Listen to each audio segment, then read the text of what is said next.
Saya tak minat emas, jadi buat apa saya nak simpan emas? Salah cara fikir tu sebenarnya tuan-puan. Kita simpan emas ni bukan atas sebab minat, tapi sebab utamanya simpanan emas ini adalah salah satu portfolio penting dalam kewangan kita. Sama juga dengan sentimen orang perempuan yang kata dia tak minat gold bar, tak minat dinar sebab dia lebih suka kat emas perhiasan macam gelang, rantai, cincin dan sebagainya. Abang kena faham, tahu beza emas untuk perhiasan dan emas untuk simpanan. Itu adalah dua benda yang berbeza. Nak untung lebih, of course, emas, gold bar dan juga dinar lebih sesuai untuk simpanan.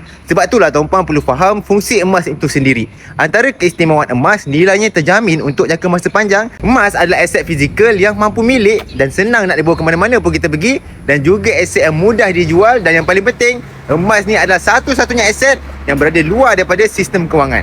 Maksudnya apa? Berapa banyak pun simpanan emas yang kita ada, tak ada seorang pun yang akan tahu kecuali kita bagi tahu dia, termasuklah kerajaan. Even kalau tuan-puan muflis pun, harta tuan-puan akan disita, akaun bank tuan-puan akan dibeku, dan hanya emas fizikal saja yang tak boleh diambil oleh kerajaan. Dan kalau berlaku peperangan dekat negara kita, nilai mata wang kita dah tak ada nilai lagi. Duit dalam bank dah tak boleh dikeluarkan lagi. Tapi emas fizikal ini kita boleh bawa ke negara lain dan kita boleh jual di negara tersebut, tetap laku. Sebab apa?